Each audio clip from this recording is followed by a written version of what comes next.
ओम शांति। बाबा good morning. आज बाबा के 26 जून 2023 के महावाक्य हैं। बाबा ने सार में कहा, मीठे बच्चे, तुमने ईश्वर की गोद ली है मनुष्य से देवता बनने के लिए। उनकी श्रीमत ही तुम्हें मनुष्य से देवता बनाती है। बाबा ने प्रश्न पूछा, आप मुए मर गई दुनिया, इसका अर्थ क्या है? तो बाबा ने उत्तर में कहा, आप बच्चे जब बाप के पास जीते जी मरते हो तो सारी दुनिया खत्म हो जाती है। दूसरे मनुष्य तो जिस दुनिया में मरते हैं उसी दुनिया में जन्म लेते, लेकिन तुम्हारा जन्म फिर इस पुरानी दुनिया में नहीं होता है। नया जन्म नई दुनिया में होता है। तुम बच्चों को स्वर्ग की बादशाही मिल जाती है। गीत सुना मरना तेरी गली में। ओम शांति। ये भी गायन इस समय का है जो फिर भक्ति मार्ग में गाया जाता है। इस समय जबकि तुम बाप के पास जीते जी मरते हो तो बरोबर सारी दुनिया ही खत्म हो जाती है। अज्ञान काल में मनुष्य मरते हैं तो फिर उसी ही दुनिया में जन्म लेते हैं। दुनिया कायम है, जिस दुनिया में मरते उसी दुनिया में जन्म लेते हैं। तुम बच्चे जब बाप के बनते हो तो ये दुनिया ही खत्म हो जाती है। कहावत है, आप मुए मर गई दुनिया, परंतु दुनिया विनाश तो नहीं हो जाती। इस ही दुनिया में फिर जन्म लेना पड़ता है। अभी तुम जबकि जीते जी मरते हो तो आप मर जाते हो तो दुनिया भी खत्म हो जाती है। तुम मरेंगे तो ये दुनिया ही खत्म हो जाएगी। तुम जानते हो हम फिर से नई दुनिया में आएंगे, ये सिर्फ तुम ब्राह्मण ही जानते हो। ईश्वर का बच्चा होने से हमको सतयुग का बर्थ राइट मिलता है, स्वर्ग की बादशाही मिलती है, नरक खत्म हो जाता है। इसमें कोई मेहनत नहीं है, सिर्फ बाप को याद करना है। मनुष्य जब कोई मरने पर होते हैं तो उनको कहते हैं राम राम कहो। पिछाड़ी में उठाने समय कहते हैं नाम, राम नाम सत्य है। ये भगवान को ही कहते हैं कि परमात्मा का नाम सत्य है। राम नाम सत्य है, अर्थात परमपिता परमात्मा जो सत्य है उनका नाम लेना चाहिए, उसको राम कह देते हैं। माला भी राम राम कह करके सिमरते हैं। राम राम की धुन ऐसी लगाते हैं जैसे बाजा बजाते हैं। तुम बच्चों को बाप समझाते कि कोई आवाज़ नहीं करना है। मुख से कहने की बात नहीं है, लेकिन वो अंदर वो चीज़ धारणा में आनी चाहिए और बुद्धि में आनी चाहिए, समान स्थिति में समझ में आनी चाहिए। बाबा कहते हैं सिर्फ बुद्धि से याद करना है। तुम जानते हो जीते जी ईश्वर की गोद में आने से ये दुख रूपी दुनिया ही खत्म हो जाती है। बाबा हम आपके गले का हार बन जाएंगे। गाया भी जाता है रुद्रमाला। तुम रुद्रमाला में पिरोने के लिए इस रुद्र ज्ञान यज्ञ में बैठे हो, कल्प पहले मौफिक। दूसरा कोई सत्संग नहीं जहाँ ऐसे समझते हो कि हम ईश्वर बाप के गले में पिरोएंगे। बाप से तो ज़रूर वर्षा मिलेगा ना। बाप कौन कहते हैं? किसने कहा बाप? तो ये आत्मा का बाप, इसलिए आत्मा के लिए। आत्मा में ही मन बुद्धि है ना, बुद्धि समझती है फिर कहती है। पहले संकल्प आता है, फिर कर्मेंद्रियों से कहा जाता है। बरोबर हम बाबा के बने हैं, बाबा के ही होकर रहेंगे। गॉडफादर कहते हैं ना, फिर पूछो तुम्हारे में गॉडफादर की नॉलेज है, तो कहेंगे गॉडफादर तो गॉड तो सर्वव्यापी है। बोलो तुम्हारी आत्मा कहती है परमपिता परमात्मा तो पिता है, फिर सर्वव्यापी कैसे होगा? बच्चे में बाप आ गया क्या? बाप को सर्वव्यापी कहना बिल्कुल रॉन्ग है। लौकिक बाप के भी 5-7 बच्चे होंगे, क्या वो कहेंगे कि बाबा आप सर्वव्यापी हो?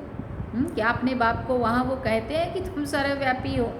5-7 के अंदर जितने भी बच्चे सबके अंदर हो, ये भी समझने की बात है। मुख से कहते हो परमपिता, फिर सर्वव्यापी कैसे कहते हो?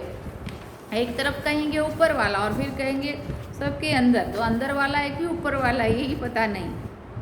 डबल बात कैसे हो सकती है? फिर पिता फिर मेरे में है, ये कैसे हो सकता है? बच्चा फिर कहे मेरे में बाप का प्रवेश है, बच्चा थोड़ी कहेगा मैं बाप हूँ। तुम आत्मा उनके बच्चे हो, फिर कहते हो पिता मेरे में भी है, बाप कैसे बच्चे में हो सकता है? बहुत अच्छी रीति समझकर फिर समझाना है। रुद्र ज्ञान यज्ञ तो मशहूर है। रुद्र है निराकार, श्री कृष्ण तो साकार है। आखिरी भगवान किसको कहा जाए? मनुष्य तो बहुत भूले हुए हैं, कह देते हैं God father is omni present, मेरे में भी है, माना परमात्मा सर्वव्यापी है, मेरे में भी है। बाप तो घर में ही रहता है और कहाँ रहेंगे? अभी बाप इस बेहद के घर में आया हुआ है, यहाँ विराजमान है, इनकी बड़ी कुटी में विराजमान है।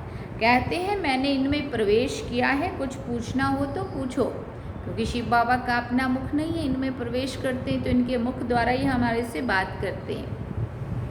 आगे पितरों को बुलाने का बहुत रिवाज था। पितृ तो आत्मा है ना, पितृ को यानी आत्मा को खिलाया जाता है। कहेंगे आज हमारे दादे का पितृ है, आज फलाने का पितृ है, तो आत्मा को बुलाया जाता है, खिलाया जाता है। समझो किसी का स्त्री से प्यार है, उसकी आत्मा को बुलाते हैं। कहते हैं हमने हीरे की फुल्ली पहनाने का वायदा किया था, ब्राह्मण को बुलाकर उसे ही हीरे की फुल्ली पहनाते हैं। बुलाया तो आत्मा को है ना, शरीर थोड़ी आया। ये रस्म भी भारत में ही है। जैसे तुम सूक्ष्म वतन में जाते हो, कोई मर गया तो उनका भोग लगाते हो, सूक्ष्म वतन में वो आत्मा आती है। ये है बिल्कुल नई नई बातें। जब तक कोई अच्छी रीति ना समझे तब तक संशय उठता है कि क्या करते हैं। ब्राह्मणों की रस्म रिवाज देखो कैसी है। इस समय सभी मनुष्य मात्र तमो प्रधान है। बाबा तो है ही पतित पावन, वो कभी तमो प्रधान नहीं होते हैं। मनुष्य को पतित पावन नहीं कहेंगे। पतित पावन माना सारी दुनिया को पतित से पावन बनाने वाला। वो तो एक बाप के सिवाय दूसरा कोई हो ना सके। धर्म स्थापक तो आते हैं अपना अपना धर्म स्थापन करने। क्रिश्चियन धर्म का सिजरा वहाँ है। पहले क्राइस्ट आया, फिर उनके पिछाड़ी भी आते रहेंगे, वृद्धि को पाते रहेंगे। वो कोई पतित को पावन नहीं बनाते हैं, नंबरवार उन्हों की संख्या आती है। पतित पावन तो इस समय चाहिए ना, जबकि सब कब्र दाखिल हो जाते हैं। सबको पावन बनाने वाला एक ही बाप है, ये तो समझते हो बरोबर। इस समय सारी दुनिया जड़ जड़ी भूत है। बनेन ट्री का भी मिसाल देते हैं। हाँ, बहुत बड़ा झाड़ होता है, उनके नीचे बहुत पार्टियां जाकर बैठती हैं, उनका फाउंडेशन सड़ा हुआ है, बाकी टाल टालियाँ सब खड़ी है। ये भी झाड़ है। ये हमने देखा है कलकत्ता में, जो झाड़ की बाबा बात कर रहे हैं ना, 250 साल पुराना ये बनेन ट्री है और इसका बीच में से पूरा खोखला हो गया है, साइड में पूरी टाल टालियाँ खड़ी है, उससे नीचे वो जड़ें सी हैं, वो नीचे वो बनी हुई है, बहुत बड़े एरिया में फैला हुआ है। तो बाबा कहते उसका फाउंडेशन सड़ा हुआ है, बाकी सब टाल टालियाँ खड़ी है। हम वहाँ पे गए थे, वहाँ का एक वीडियो भी बनाया था और वो सबको भेजा भी था, उसके बारे में थोड़ा सुनाया था। बाकी सब टाल टालियाँ खड़ी है, ये भी झाड़ है। देवी देवता धर्म का जो झाड़ है उसका फाउंडेशन उल्टा ऊपर है और जड़ एकदम कट गई है, बाकी सब है। बीज हो तब तो फिर स्थापन करे ना। बाबा कहते हैं मैं फिर से आकर स्थापना कराता हूँ। ब्रह्मा द्वारा स्थापना, शंकर द्वारा विनाश। बरोबर अनेक धर्मों का विनाश हुआ था इस महाभारत लड़ाई में। ये राजयोग सीखते थे, उन्हों की फिर राजधानी स्थापन हो गई। तुम जानते हो अभी हम बाबा के पास जाएंगे, फिर नई दुनिया में आएंगे, फिर झाड़ वृद्धि को पाता रहेगा। देवी देवता धर्म जो था वो इस समय प्राय लोप है। तो बाप कहते हैं मैं फिर से आकर आदि सनातन देवी देवता धर्म की स्थापना करता हूँ। भारत जो ऊंचते ऊंच था उनको अब ग्रहण लगा हुआ है। कामचित्ता पर बैठने से इस समय सारी दुनिया काली हो गई है। अब फिर तुम ज्ञान चित्ता पर बैठ गोरे बनते हो। तुम जो श्याम बन गए थे, श्याम से गोरा सुंदर बनाने वाला है परमपिता परमात्मा। उनकी श्रीमत मिलती है परमपिता परमात्मा की आत्मा तो एवर गोरी है, एवर प्योर गोरी है। आत्मा में ही खाद पड़ती है। सोने का मिसाल देते हैं ना, जब वो खाद पड़ती है तो उसको भट्टी में डालते हैं, उसको पिघलाते हैं तो उसकी अलाय जो मिक्स हुई है उसको खाद निकल जाती है, प्योर सोना अलग हो जाता है। अभी तुम जानते इस पुरानी दुनिया का विनाश होना है, सबका मौत है। फिर बाबा ने कहा फिर तुमको कहने वाला कोई नहीं रहेगा कि राम राम कहो। ये मौत ऐसा होता है जो सब मरेंगे। अभी कितने मरेंगे, कितनी खाद मिलेगी, तो क्यों नहीं धरती फर्स्ट क्लास अनाज देगी। सुना कितनी दुनिया दब जाएगी, कचरा पट्टी ऊपर नीचे उथल बाथल सब हो जाएगी, उसकी सारे की फिर खाद बनेगी, मिट्टी उपजाऊ ज़मीन उपजाऊ हो जाएगी, नेचुरल खाद। सतयुग में सब हरे भरे सब्ज हो जाएंगे। सड़ी हुई चीज़ को खाद कहा जाता है। कीचड़ा जलकर खाद बन जाता है। खाद बनने में भी टाइम लगता है, इस सृष्टि को भी नया बनने में टाइम लगेगा। तुम सूक्ष्म वतन में जाते हो, कितने बड़े बड़े फल तुमको दिखाते हैं, सूबी रस भी पिलाते हैं। तुम विचार करो कितनी खाद मिलेगी, और सो भी भारत को, वहाँ कितनी अच्छी अच्छी चीज़ें निकलेंगी। सूक्ष्म वतन में वैकुंठ का सूबी रस को वैकुंठ का सूबी रस तुमको पिलाते हैं। बगीचे आदि का भी साक्षात्कार होता है। वहाँ हमारा बगीचा होगा। बच्चों ने साक्षात्कार भी किया है। सूबी रस पीकर आते थे, प्रिंस बगीचे से फल ले आते थे। अब सूक्ष्म वतन में तो बगीचा हो ना सके, ज़रूर वैकुंठ में गए होंगे ना। एक एक को साक्षात्कार नहीं कराएंगे, जो निमित्त बनते हैं उनको कराते हैं। हो सकता है अगर तुम याद में रहेंगे, बाबा के बच्चे होकर रहेंगे, तो पिछाड़ी में तुमको बहुत साक्षात्कार होंगे जो पूरे सरेंडर होंगे। ये तो पहले भट्टी बननी थी, भट्टी में पकना था तो बहुत आ गए। बच्चों को समझाया है कि सिर्फ कोई को लिटरेचर देने से समझ नहीं सकेंगे, समझाने वाला टीचर ज़रूर चाहिए। टीचर सेकंड में समझाएगा।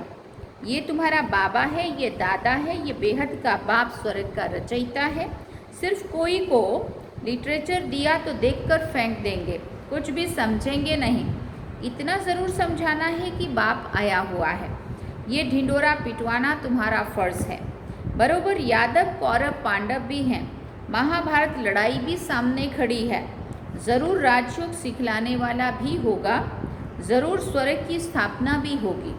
एक धर्म की स्थापना, अनेक धर्मों का विनाश। तुम जानते हो हम ही नर से नारायण, नारी से लक्ष्मी बनते हैं। ये है एम ऑब्जेक्ट। मनुष्य से देवता की ये कर्त न लागी वार। देवता सिर्फ सूर्यवंशी को कहा जाता है, चंद्रवंशी को क्षत्रिय कहा जाता है। पहले तो देवता बनना चाहिए ना, नापास होने से क्षत्रिय बन जाते हैं। तो बाप कहते मीठे मीठे सिकिल दे बच्चे, कितने ढेर सिकिल दे बच्चे हैं। किसका बच्चा गुम हो जाता है 6-8 मास के बाद आकर मिलता है, तो कितना प्यार से आकर मिलेगा, बाप को कितनी खुशी होगी।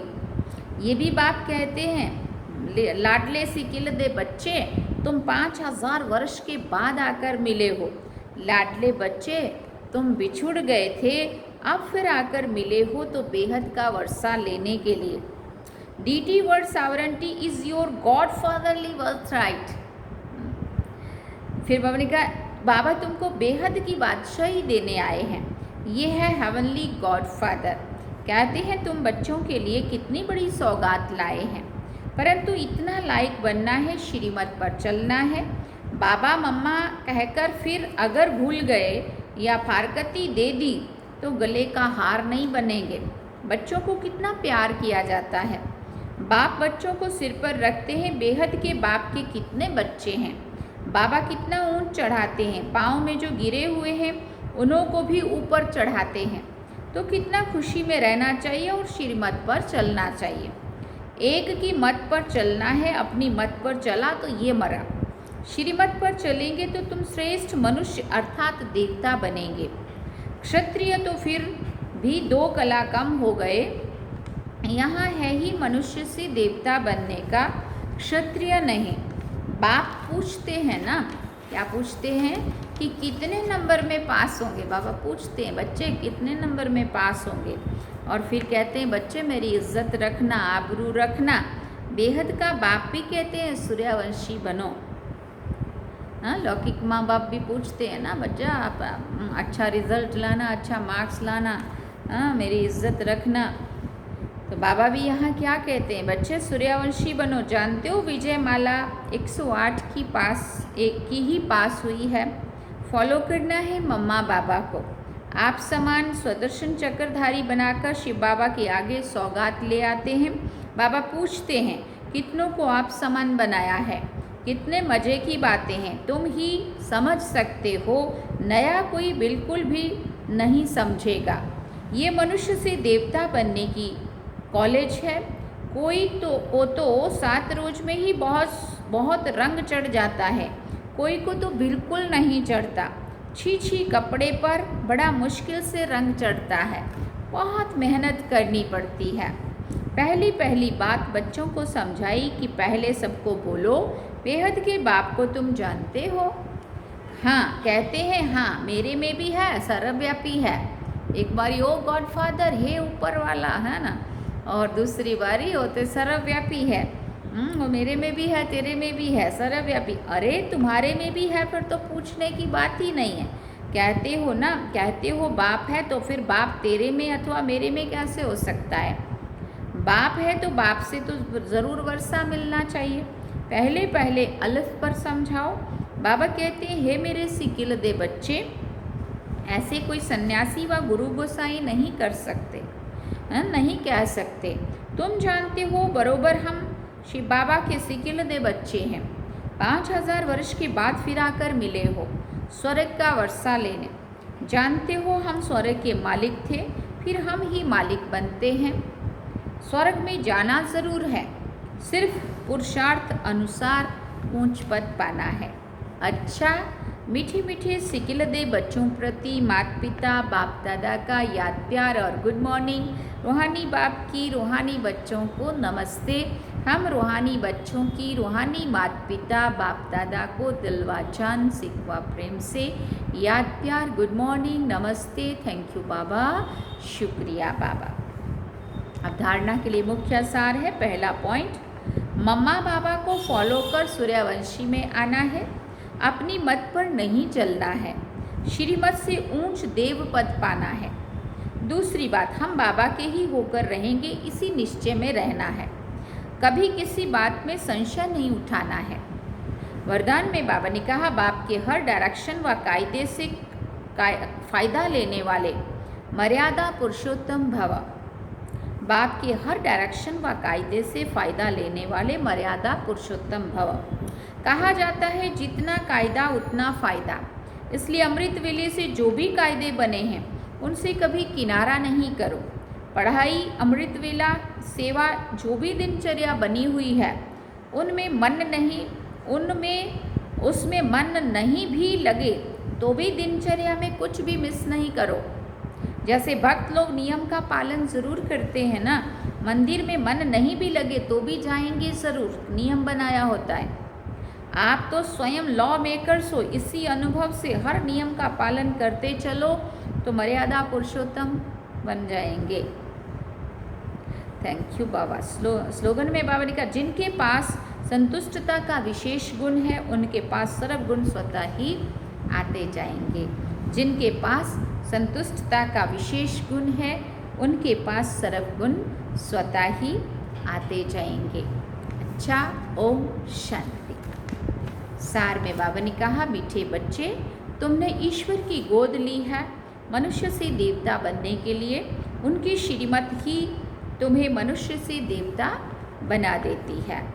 और गीत क्या सुना? मरना तेरी गली में, जीना तेरी गली में। तो ये थे आज के बाबा के महावाक्य जो हम सभी ने सुने।